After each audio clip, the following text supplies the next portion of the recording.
Salam sejahtera saudara-saudara di dalam Tuhan Yesus Kristus. 但愿主的平安，问候各位。 Kasih karunia Tuhan Yesus menyertai saudara sekalian. 但愿主的平安喜乐与我们每个人同在。 Saudara, hari ini teks Alkitab yang diserahkan kepada saya untuk dikhotbahkan itu diambil dari 1 Timotius pasal yang ke-6. Mari kita lihat 1 Timotius pasal yang ke-6 ayat 3 sampai 10. 请我们大家翻开新约圣经提摩太前书第6章第3到第10节。 1 Timotius pasal yang ke-6 ayat 3 sampai 10. 提摩太前书第6章第3到第10。 Demikian firman Tuhan 1 Timotius 6 ayat 3. Jika seseorang mengajarkan ajaran lain dan tidak menurut perkataan sehat, yakni perkataan Tuhan kita Yesus Kristus, dan tidak menurut ajaran yang sesuai dengan kesalehan kita, ia berlagak tahu, padahal tidak tahu apa-apa. Penyakitnya ialah mencari-cari soal dan bersilat kata yang menyebabkan dengki, perselisihan, fitnah, curiga, percekcokan antara orang-orang yang tidak lagi berpikiran sehat dan kehilangan kebenaran yang mengira kesalehan itu suatu sumber keuntungan. Memang kesalehan itu kalau disertai rasa cukup memberi keuntungan besar. Sebab kita tidak membawa apapun ke dalam dunia dan kita pun tidak dapat membawa apa-apa keluar. Asal ada makanan dan pakaian cukuplah. Namun mereka yang ingin kaya terjatuh ke dalam pencobaan, ke dalam jerat dan ke dalam berbagai nafsu yang hampa dan mencelakakan, yang menenggelamkan manusia ke dalam keruntuhan dan kebinasaan. Sebab akar segala kejahatan ialah cinta uang, dan karena memburu uanglah beberapa orang telah menyimpang dari iman dan menyiksa dirinya dengan berbagai duka. 第3节，若有人传异教，不服从我们主耶稣基督纯正的话与那合乎金钱的道理，他是自高自大，一无所知，专好问难，争辩言辞，从此就生出毒计、纷争、毁谤、妄疑，并拿坏了信书时尚真理之人的正经。他们以金钱为得利的门路，然而金钱加上自主的心，便是大利了。因为我们没有带什么到世上来，也不能带什么去，只要有衣有食，就当知足。但那些想要发财的人，就陷在迷惑，落在网罗和许多无知有害的事业里，叫人沉在败坏和灭亡中。贪财是万恶之根，有人贪恋钱财，就被引诱离了正道，用许多愁苦把自己刺透了。 Demikian pembacaan firman yang menjadi dasar pemberitaan hari ini. 我们都圣经到这里。 Saudara, di Amerika Serikat, sama halnya dengan di Indonesia, itu ada banyak pengkhotbah atau pendeta yang mengajarkan teologi kemakmuran. 在美国，就是正像在印尼一样的情况，有许多繁荣神学的传道人教导，成为一个基督徒必须要富有。 Teologi kemakmuran adalah satu teologi yang mengajarkan bahwa Tuhan mau tuh semua anak-anaknya kaya, Tuhan mau tuh semua anak-anaknya diberkati. 繁荣神学的意思就是说，上帝盼望我们成为上帝的儿女，都是蒙上帝的祝福，都是很富有的人。 Dan ciri dari para pengkhotbah atau pendeta teologi kemakmuran ini itu pasti apa? Yaitu mereka hidup dalam kemewahan yang luar biasa. 这些牧师或者讲员的特点就是说，他们的生活非常的奢华。 Bahkan beberapa pengkhotbah atau pendeta teologi kemakmuran di Amerika, mereka berani meminta jemaatnya untuk mengumpulkan uang untuk membeli apa? Jet pribadi. 在美国有好几位的繁荣神学的牧师，他们很敢的要求这些会友筹一切钱来购买私人的飞机，就是喷射机。 Sudah bayangkan minta jemaat kumpulkan uang beli jet pribadi dengan alasan supaya bisa keliling dunia beritakan Injil, semakin banyak orang dengar Injil. 他们这些牧师的理由就是说，他说，当他的牧师在全世界都能够传扬福音。 Ada beberapa pengkhotbah seperti ini di Amerika yang berani minta seperti itu. 就是有一个牧师，他非常的勇敢，筹一笔钱， Salah satunya adalah Jesse Duplantis. 就是叫做 Jesse Duplantis。 Nah, saudara, Jesse Duplantis ini mempunyai stasiun TV Kristen di Amerika yang siarannya sudah ditangkap oleh lebih dari 106 juta rumah di Amerika. 他拥有宗教的电视台，他的广播超过106个族大的这个美国的家庭来收看。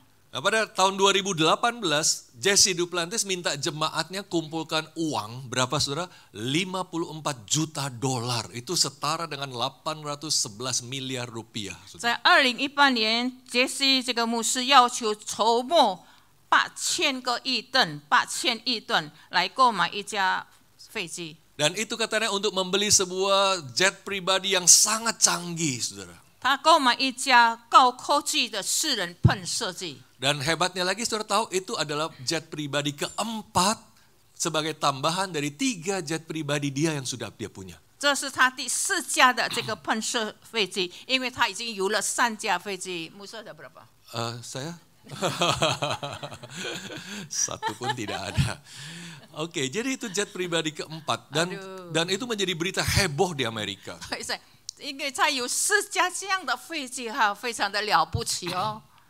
Dan saudara, ketika wartawan tanya untuk apa lagi kamu perlu 1 jet, kamu sudah punya 3. 那么这个新闻记者又问他：“你已经有了3架这样的飞机，你何必要再加一架飞机呢？” Dan Jesse Duplantis berkata, supaya saya bisa terbang beritakan Injil lebih jauh tanpa stop, tanpa transit, jadi lebih hemat. 他就说我需要这个一架飞机可以不停的飞得更高的这个新的飞机，这样算起来就更上算。 Saudara bayangkan, mau hemat tapi beli pesawat yang mahal luar 我们 biasa. 可以想象得到，他认为这个是更上算，可是他买这个高科技的喷射的飞机。 Saudara, fenomena pengkhotbah seperti itu persis seperti yang Paulus tulis tadi, yaitu seperti orang yang mengira bahwa kesalehan itu adalah sumber keuntungan. 他这样的牧师，正如保罗在提摩太前书6章在这里告诉我们，他们以金钱为得利的门路。 Memang ada orang-orang yang memakai kesalehan, yang memakai agama, yang memakai pelayanan sebagai sarana mencari keuntungan finansial. 他们这些人就是用金钱、宗教、事工来活得经济利益的人。 Dan itu seperti yang Paulus tulis di apa yang kita baca tadi. 就是保罗刚才在提摩太前书第6章所讲的。 Nah, saudara, Paulus menulis bagian yang kita baca tadi sebagai dalam konteks karena adanya guru-guru palsu yang menyusup ke gereja yang dilayani oleh Timotius, anak rohani Paulus. 保罗就在提摩太所牧养的教会当中，这个存在着这些假教士们进入到他们的教会当中。 Dan guru-guru palsu itu memberikan ajaran yang sangat berbahaya dan untuk itu Timotius harus mewaspadainya dan mengantisipasinya. 那么这些假师傅就进入到他们的教会当中，他们就保罗提醒提摩太要小心。 Paulus menjelaskan pengajaran guru palsu itu seperti apa pengajaran mereka. 那么保罗告诉他们，这些人传异教是怎么传法。 Di ayat 3 Paulus bilang mereka mengajarkan ajaran lain yang tidak menurut perkataan sehat, yaitu perkataan Tuhan kita Yesus 所以第 Kristus. 3节告诉我们，若有人传异教，不服从我们主耶稣基督纯正的话，跟那合乎金钱的道理。 Ajaran mereka adalah ajaran yang berlawanan, yang berbeda dengan apa yang diajarkan menurut kebenaran Kristus. 那么他们所传讲的，就是跟耶稣基督所传。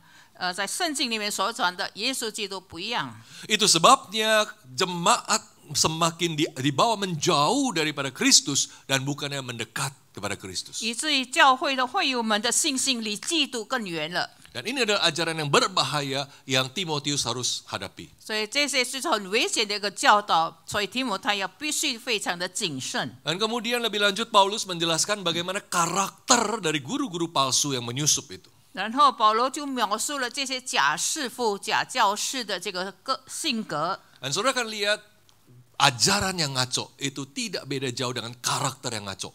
那么他们所传讲的信息乱七八糟，因着他的性格也乱七八糟。 Paulus bilang seperti apa karakternya di ayat 4 dan 5. 第4跟第5节， mereka berlagak tahu, padahal tidak tahu apa-apa. Penyakitnya ialah mencari-cari soal, bersilat kata yang menyebabkan dengki, perselisihan, fitnah, curiga, percekcokan. 他是自高自大，一无所知，专好问难，争辩言辞，从此就生出妒忌、纷争、毁谤、猜疑、冲突等等。 Saudara bisa bayangkan gereja dilanda oleh orang-orang yang membawa karakter seperti ini. Gereja menjadi rusak. 我们就可以想象得到，这些假师傅可能造成这个教会可怕的伤害。 Gereja penuh dengan perpecahan. 那么教会就产生分裂， Menjadi saling curiga jemaatnya. 互相猜疑， Kemudian ada fitnah, ada percekcokan, ada perselisihan. 充满诽谤和冲突。 Dan gereja akhirnya menjadi gereja yang sakit. 那么这样的教会就是成为一个病态的教会。 Inilah guru-guru palsu yang harus dihadapi oleh Timotius. 那么这些假师傅、假教师，就是要提摩太所面对的。 Maka saudara kita melihat betapa gereja harus selalu waspada dengan serius pengajaran apa yang di tengah-tengah gereja. 这就是为什么我们要关心，要强有力的这个教导，我们是非常的重要。 Pengajaran yang tidak sehat itu pasti menghasilkan gereja yang sakit. 不健康的教导导致病态的教会。 Dan gereja yang sakit, yang tidak sehat itu pada akhirnya akan menjadi gereja yang menjadi antitesis dari apa yang Kristus kehendaki bagi gereja. 不健康的教会，最终将成为基督所渴望的教会的对立面。 Gereja yang bermain-main dengan pengajarannya, gereja yang kompromi dengan pengajarannya, itu jangan kaget kalau akhirnya gereja itu jadi gereja yang sakit, gereja yang rusak.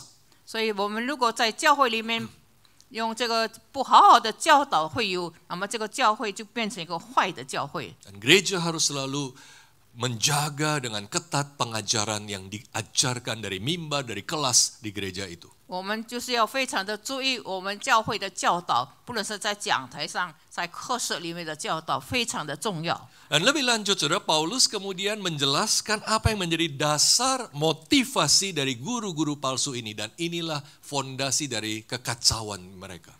保罗随后揭示了假教师的动机是什么呢？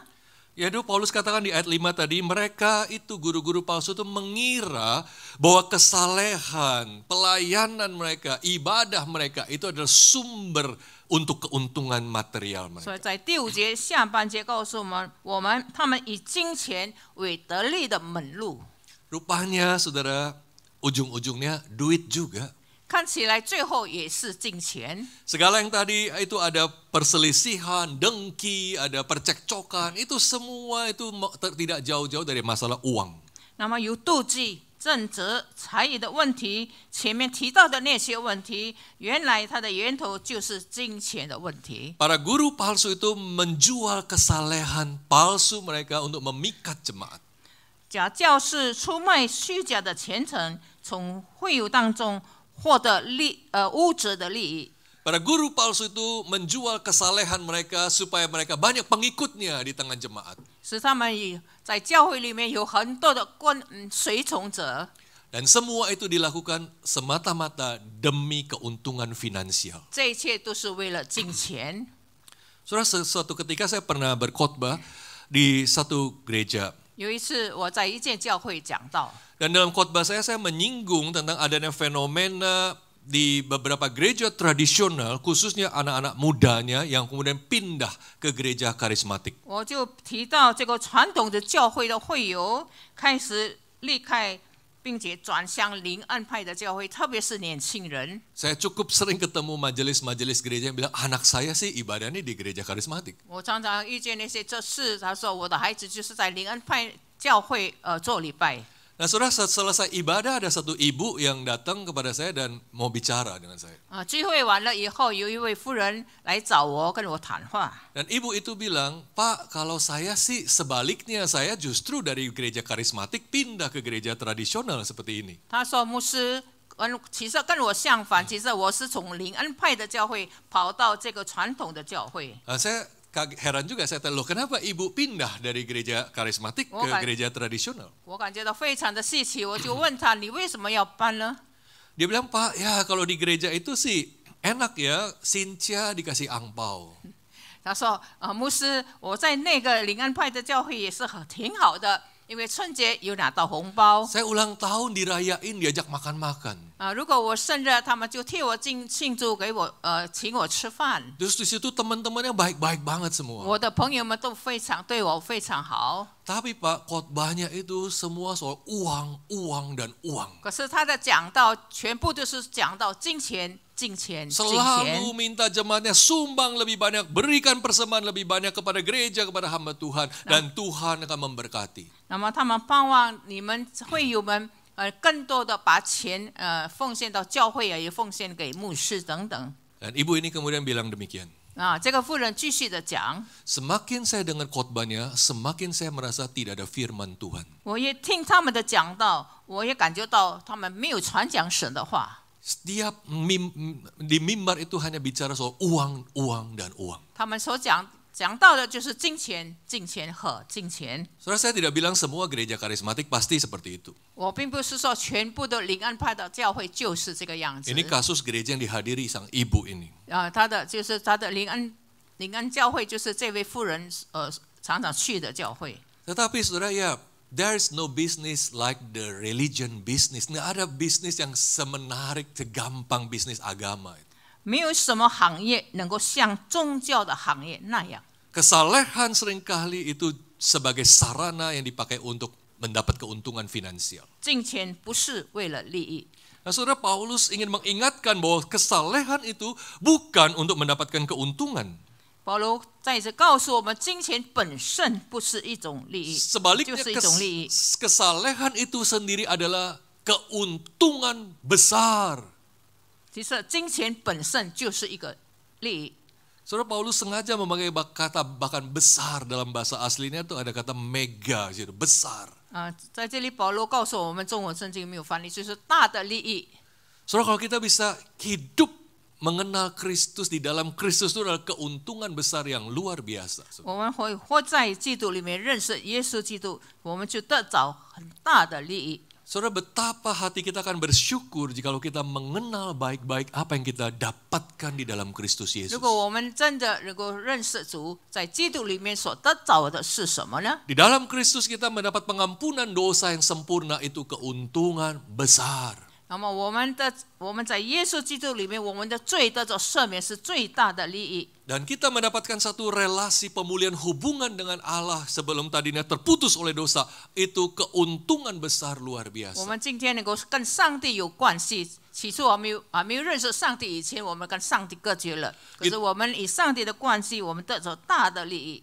Kita mempunyai Roh Kudus di dalam diri kita yang menerangi kita, memimpin kita, membimbing. Itu keuntungan besar luar biasa. 圣灵在我们里头光照我们，带领我们，这就是大的利益。 Kita punya kuasa untuk hidup dalam kebenaran, kuasa untuk hidup dengan penuh sukacita. Itu keuntungan besar sekali. 那么能够活在真理当中，我们活在真理中的能力、喜乐等等，这就是一种大的利益。 So, kalau saya ditanya apa yang saya dapatkan di dalam Kristus, 如果有人问我们在耶稣基督里面，我们得着什么呢？ kalau mau jawaban singkatnya, 很简单的问答案。 apa yang saya kehilangan karena Adam, itu saya peroleh kembali karena Kristus jauh lebih besar. 我因着亚当失去了，可是因着耶稣基督，我得着了。 Karena dosa Adam kita semua hancur, rusak, terputus dari Allah. Tapi di dalam Kristus kita memperolehnya begitu indah, saudara. 我们在亚当里面，我们有罪，我们就失去了上帝。可是我们在耶稣基督里面就得着了。 Maka saudara Paulus bilang kesalehan itu tidak lain, itu is a great gain. Itu adalah keuntungan yang besar. Saudara. 所以保罗在这里告诉我们，我们金钱度日，这是最大的利益。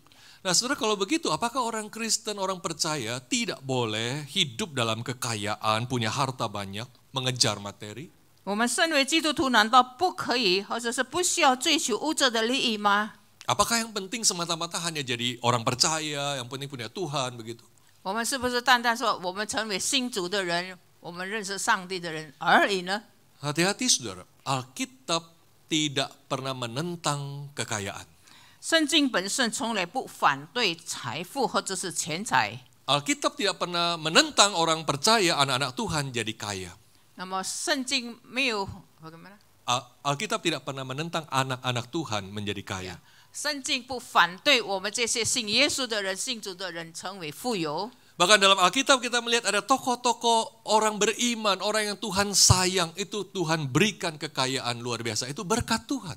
我们在圣经里面很多的例子，也是上帝祝福他们成为一个有钱的人。 Saudara lihat Abraham, kayanya luar biasa. 好像亚伯拉罕非常的富有。 Saudara baca kitab Ayub, wow, itu super crazy rich zaman itu, saudara. 我们看到约伯也是非常的富有， Itu kayanya luar biasa. 那么非常的有钱。 Dan Tuhan berkenan kepada mereka. 上帝祝福他们。 Saudara, jadi masalahnya bukanlah kekayaan itu sendiri yang menjadi sesuatu yang berbahaya. 并不是说富有钱财本身是一个危险的， Tapi apa yang Alkitab peringatkan dan apa yang Alkitab tentang adalah sikap hati manusia yang salah terhadap harta itu. 但是上帝反对对钱财抱有错误的态度。 Masalah terbesar dengan harta itu bukan karena hartanya itu, tetapi karena sikap hati manusia kepada harta itu. 对财富最大的问题，并不是在乎财富、钱财，乃是人的心。 Maka saudara tadi di ayat 10, Paulus bilang karena akar segala kejahatan itu ialah cinta uang. 在这里，保罗告诉我们第10节说，贪财是万恶之根。 Perhatikan saudara, Paulus tidak bilang akar segala kejahatan adalah uang, bukan. 保罗并不是说万恶的源头是金钱， Melainkan cinta uang. 反而是爱钱。 Itu masalah hati manusia. 这就是关于我们的内心。 Dan kita harus sangat berhati-hati terhadap apa yang hati kita cintai, apa yang hati kita kejar. 所以我们必须非常的小心，我们内心所爱的东西是什么呢？ Karena manusia selalu akan disetir oleh apa yang hatinya kejar atau cintai. 因为我们的生活将由我们的内心的目标而决定的。 Orang yang mencintai uang, maka uang akan menjadi prioritas utama dalam hidupnya dan dia akan mengorbankan apapun demi uang. 那么心里爱钱财的人，钱就是他的一切。 Uang lebih penting jadi dari keluarga, dari pasangan. 爱比家庭更重要， Uang lebih penting dari pelayanan. 爱比侍奉更重要。 Uang lebih penting dari hubungan persaudaraan. 钱比这个兄弟姐妹的关系更重要。 Sudah melihat bukan betapa banyak keluarga yang hancur karena uang. 我们看见不少的这个家庭因着钱财而破碎， Kakak adik musuhan karena harta keluarga. 哥哥弟弟因着钱财，他们彼此仇恨， Saling tuntut di pengadilan. 他们在审判官的前面彼此的这个指控。 Ada anak yang mengusir orang tuanya dari rumahnya. 有的做孩子的把他的父母亲 Bahkan 赶走， tidak jarang sampai peristiwa pembunuhan karena uang. ada Pembunuhan. ada loh。 Ada. 有的人就是说彼此杀一个人，就是因着钱财的问题杀人。 Maka saudara kita melihat orang-orang yang mencintai uang, hidupnya itu dikendalikan oleh uang dan dia buta terhadap apapun yang lain. 那么一个非常爱金钱的人，他就是他的眼睛弄瞎了。 Dan Paulus mengingatkan bahwa cinta uang itu akan membawa kepada kehancuran, bukan keuntungan. 所以保罗提醒我们，爱钱财的人只会导致损失，并不是得到利益。 Di ayat 9-10 Paulus bilang mereka yang ingin kaya terjatuh ke dalam berbagai pencobaan, ke dalam jerat, ke dalam berbagai nafsu yang hampa dan mencelakakan, yang menenggelamkan manusia ke dalam keruntuhan dan kebinasaan. 第9到第10节告诉我们，但那些想要发财的人，就陷在迷惑、落在网罗和许多无知有害的私欲里，叫人沉在败坏和灭亡当中。 Saudara, orang-orang yang cinta uang, mereka tidak sadar sedang menuju kepada kebinasaan dan kita memang seringkali tidak tahu kapan titik kebinasaan itu, tapi tiba-tiba saja muncul dalam hidup seseorang. 所以一个人想要发财的人，他们就落在网络里面，什么时候也不知道，他们沉在败坏的灭亡当中。 Saudara, kita sudah sering membaca berita bagaimana para koruptor itu ditangkap oleh KPK dan atau Kejaksaan Agung. 我们看见那些腐败的分子被反贪污委员会拘留的消息。Dan berita yang mungkin paling hangat baru-baru ini adalah mantan Menkominfo Johnny G. Plate yang ditahan oleh Kejaksaan Agung.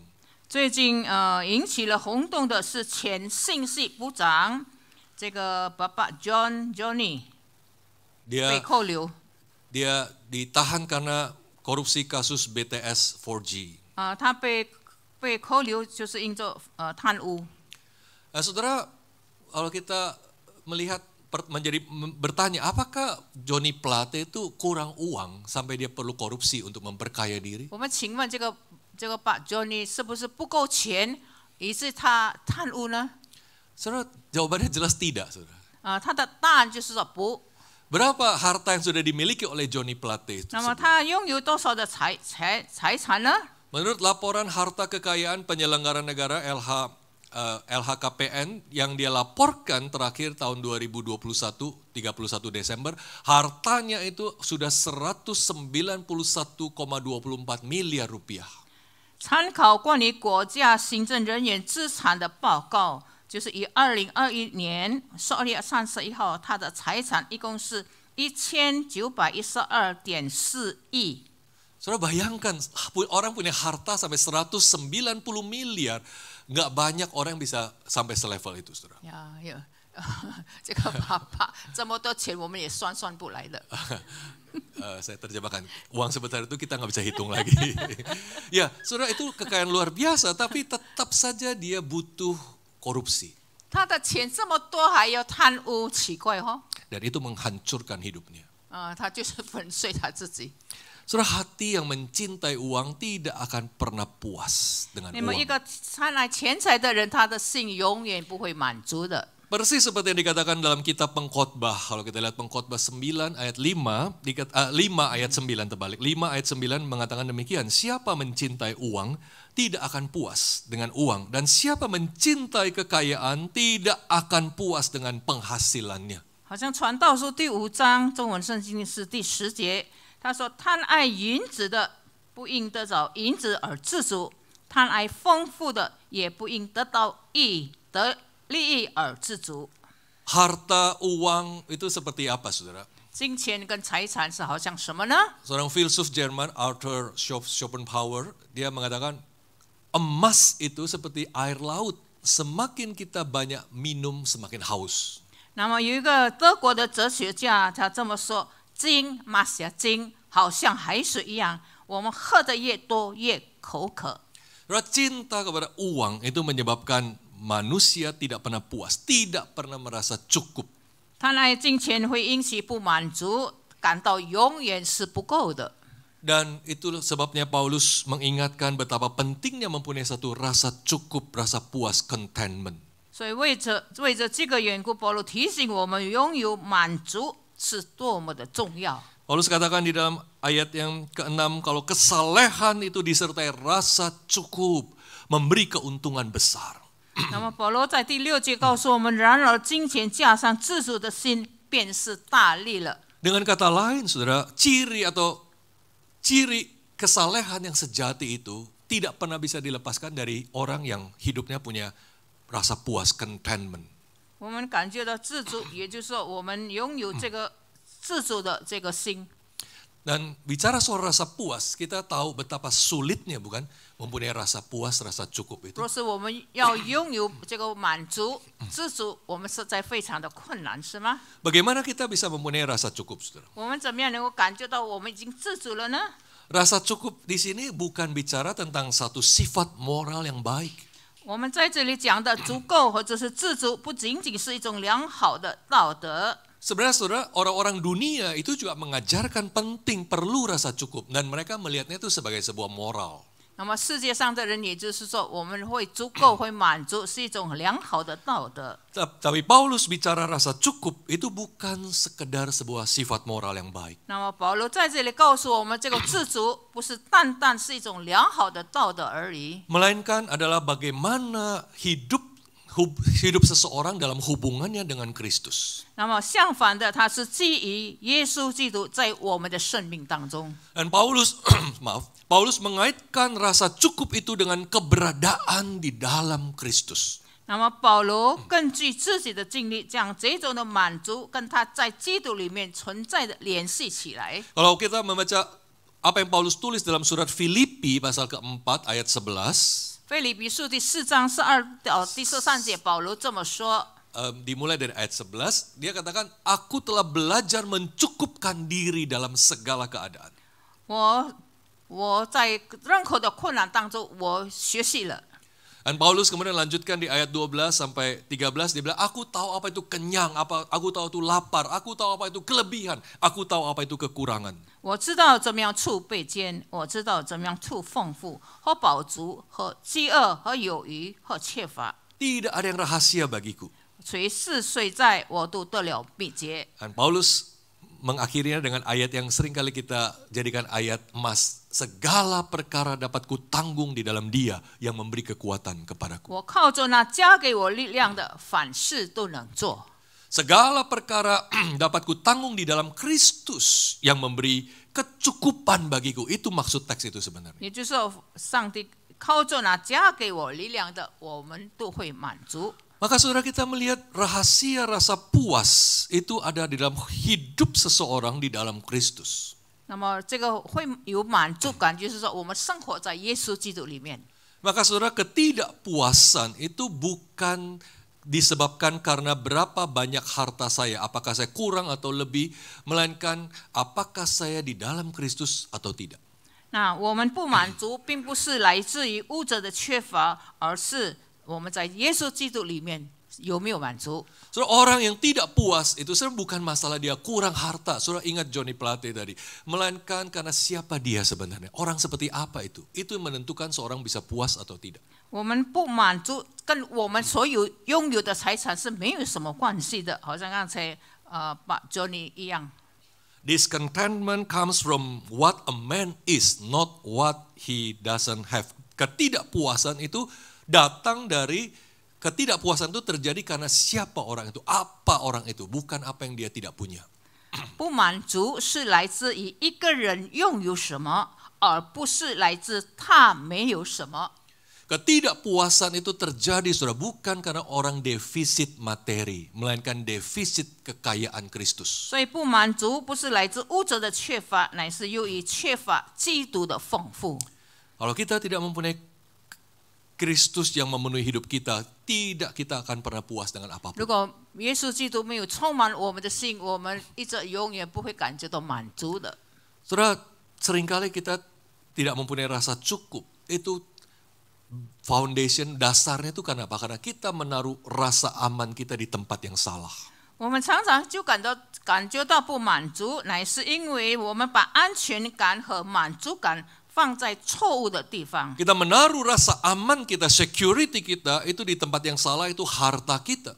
那我们这些把安全感和满足感放在错误的地方，就是我们的钱财。 Kita merasa hidup kita akan lancar kalau kita punya banyak harta. 那我们认为我们有钱，我们的生活会反丰盛。 Kita meyakini hidup kita berlangsung akan baik-baik saja kalau saya punya semakin banyak. 如果我们认为我们更多的钱，我们的生活会感觉到安全。 Bahkan kita mendirikan identitas kita, status kita di atas berapa banyak yang saya punya. 那么我们认为在我们的这个身份上，我们拥有多少个钱财？ Saudara, kita sekarang hidup ini dalam budaya yang sangat materialistik. Saudara. 我们生活在这个物质的传统当中。 Sekarang saudara kita lihat begitu banyak orang yang senang pamer kemewahan, bukan pamer kekayaan. 呀，不少的人常常把妹呀，把自己的他认为他很有钱，就摆在给大家看的意思。 Apalagi dengan perkembangan sosial media yang luar biasa, gampang sekali posting pamer-pamer, mungkin itu kepalsuan juga. 更何况现在我们的资讯非常的发达，我们就从他那边可以看到许多他们认为他有钱，可能不是有钱。 Karena orang merasa itulah rasa amannya, orang akan memandang dia hebat. 这就是他认为有安全感，那么人家就会尊重他。 Belanja konsumtif itu sekarang meningkat dengan pesat. 那么我们就是消费者是非常的高。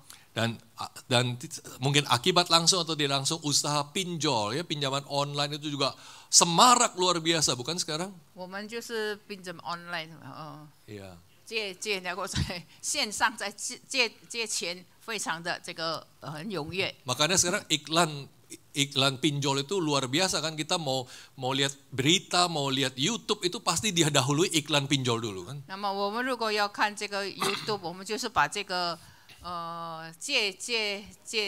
在线上借那个钱的这个iklan 广告就拿出来。 Dan saudara, hari ini begitu banyak orang yang terjebak dalam hutang yang mereka tidak bisa lunasi. 所以很多人就是被陷在这个钱财里面，也是很多人不能够付清。 Dan itu banyak terjadi karena orang menaruh rasa amannya di tempat yang salah. Mereka pikir semakin banyak saya punya, saya semakin aman. 所以他们就是把这些安全感放在错误的地方。他们认为我越有钱，我越安全。 Semakin banyak saya genggam di tangan saya semakin berarti dan dipandang orang. 那么他们认为我们拥有多少的钱财，人家更尊重我们。 Saudara, itu adalah rasa aman yang sangat shaky, yang sangat goyah, yang tidak bisa bertahan. 所以这种的现象是不能够永久的支持的。 Dan Kristus menawarkan rasa aman yang sejati di dalam Dia. 那么耶稣基督给我们这个真正的安全，就是在耶稣基督里面。 Menaruh rasa aman dan mendirikan status kita di atas harta itu sangat bahaya karena itu tidak pasti. 那么我们根据我们拥有的钱财的数量来确定我们自己的身份。 Paulus bilang tadi, kita tidak membawa apapun ke dalam dunia dan kita pun tidak akan membawa apa-apa keluar. 刚才保罗告诉我们，因为我们没有带什么到世上来，也不能带什么去。 Artinya apapun yang ada di dunia ini sifatnya fana, sementara. Jangan pernah berharap kepada apa yang sementara. 因为我们活在这个世界上，这些东西都是暂时的。 Sebaliknya kalau kita menaruh rasa aman kita di dalam tangan Tuhan, di dalam Kristus, itu adalah keamanan yang pasti, yang punya jangkar yang teguh sampai selama-lamanya. 相反的，如果我们把安全感放在耶稣基督的身上，那这个绝对的安全一直到永远的。 Saudara, berkat yang sejati itu apa, saudara? 真正的祝福是什么呢？ Berkat yang sejati itu bukanlah berapa banyak yang bisa saya genggam di tangan saya, 真正的祝福，并不是说我手里能够握住多少， melainkan di tangan siapa saya digenggam. Itu jauh lebih penting. 但我是在谁的手里呢？ Rasa puas yang sejati itu tidak ditentukan oleh berapa banyak yang bisa digenggam seseorang, melainkan di tangan siapa, di tangan Tuhan dia digenggam. Itulah kepuasan sejati, saudara. 基督徒真正的满足，不是决定于他手中的东西，乃是在上帝的手中。 Celakanya manusia selalu fokus kepada berapa banyak yang bisa digenggam tangannya, dipegang, disimpan, ditumpuk begitu banyak. Dan dia lupa yang paling berharga, keuntungan terbesar dalam hidupnya adalah dia digenggam di tangan Allah. 他们忘记了我们拥有的钱财是掌握在谁的手中，多少时候我们认为我们能够掌握多少，他忘记了全部都是在上帝的手中。 Apa yang paling berharga adalah ketika ingat kita digenggam di tangan siapa, itu jauh lebih penting dari kita menggenggam apa. 那么，但我是在谁的手中呢？那么，这是在神的手中，决定于他手中的东西。 So, jadi masalahnya bukan kita nggak boleh punya banyak uang. 的问题并不是说我们不可以拥有很多的钱。 Maka saya selalu mendorong orang Kristen, orang percaya, kerja keras, usaha yang baik, bisnis, kembangkan bisnismu sebaik-baiknya. 所以我常常劝告弟兄姐妹们，我们必须要努力的做工，必须发展你自己的工作，发展你的事业。 Dan sebagai konsekuensinya mungkin secara finansial saudara tambah baik, tambah gaji, tambah kekayaan, itu berkat Tuhan. 那如果我们拥有很多的钱财，我们的薪水又很高就是在上帝的面前是好的。 Dan nikmatilah apa yang Tuhan berkati dalam hidup saudara. 我们在我们的生活上，我们享受上帝所赐给我们的祝福。 Tapi setelah apa yang Tuhan berikan kepada saudara semua, jangan jadikan itu rasa aman saudara. 如果上帝赐福给我们，不要认为这些金钱使我们感觉到非常的安全。 Saudara, Paulus bilang tadi apa? Asal ada makanan dan pakaian cukuplah. 那么刚才我所读的圣经有益有色，就当知足。 Apakah Paulus mengajarkan gaya hidup biarawan, biarawati, sederhana, nggak boleh hidup mewah begitu? 我们是不是好像这个在修道院里面的护士们，他们生活非常的简单？ Paulus tidak bermaksud demikian. 那么保罗不是这样的意思。 Apa yang Paulus ingatkan melalui teks ini 保罗在这个圣经章节里面提醒我们什么呢？ adalah kita harus menyadari adanya danger attachment, satu keterikatan yang bahaya terhadap uang, keterikatan yang berbahaya terhadap uang. 我们必须要注意我们这个对钱财的这个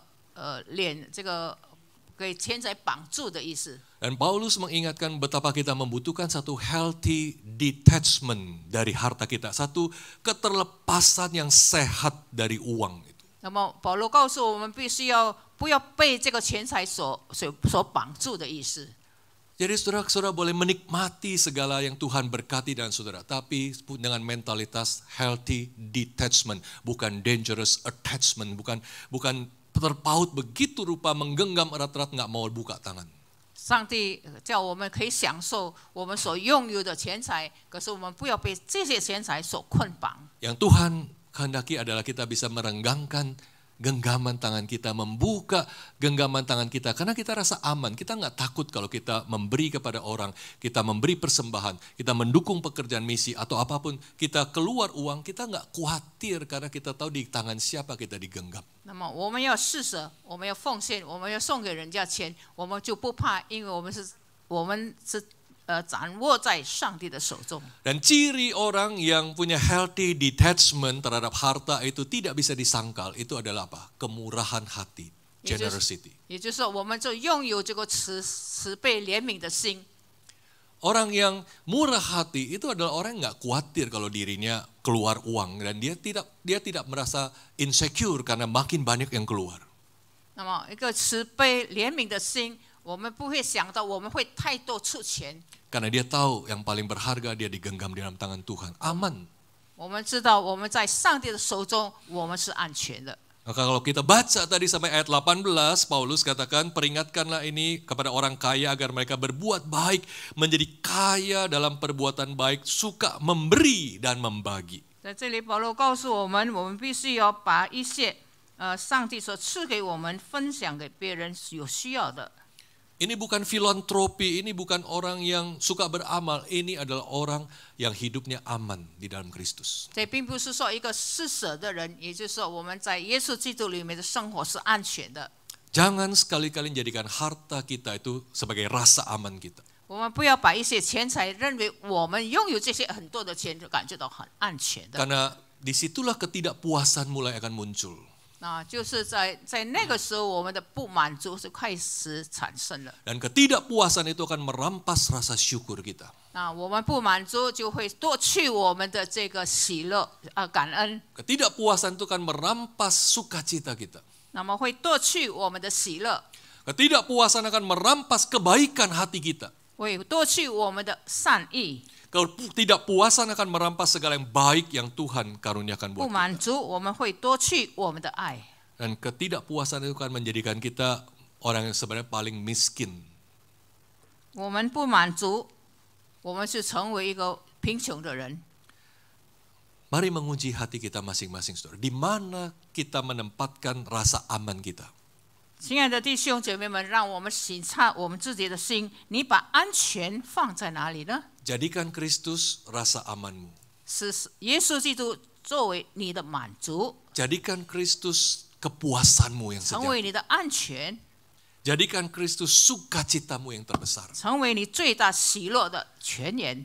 Dan engkau tidak akan pernah kecewa. 那我们就不会这个失望的。 Berada dalam genggaman tangan Kristus itu jauh lebih memuaskan daripada apapun yang bisa kita genggam di dalam tangan 那么 kita. 在上帝的手中，我们远比我们就会得到安全，得到满足。 Mari kita berdoa. 我们祷告， Kami bersyukur Tuhan untuk firman-Mu siang hari ini. 我们为着今天中午神的话，我们献上感谢。 Tuhan, kalau ada cara pandang kami yang salah tentang harta, ubah kami Tuhan. 所以如果我们对钱财有错误的观念，求你自己改变我们。Jikalau selama ini kami menempatkan rasa aman kami di dalam kepemilikan kami, harta kami, ampuni kami Tuhan. 若是我们今天认为我们的安全是放在我们的钱财上，求你饶恕我们。 Biarlah Tuhan menolong kami melihat kekayaan kami di dalam Kristus. 让我们看见我们的丰富是在耶稣基督里面， Keamanan yang pasti di dalam Kristus. 在耶稣基督里面得到安全， Sehingga kami boleh belajar menjadi orang-orang yang aman, yang secure. Bukan karena apa yang kami pegang, tapi karena siapa yang memegang kami. 让我们可以确定的，我们只有在耶稣基督里面，在神的手中，我们会得到安全。 Terima kasih untuk firman-Mu. 我们为着你的话献上感谢， Demi nama Tuhan Yesus Kristus kami berdoa. 这样祷告，奉主耶稣基督的圣名， Amin. 阿门。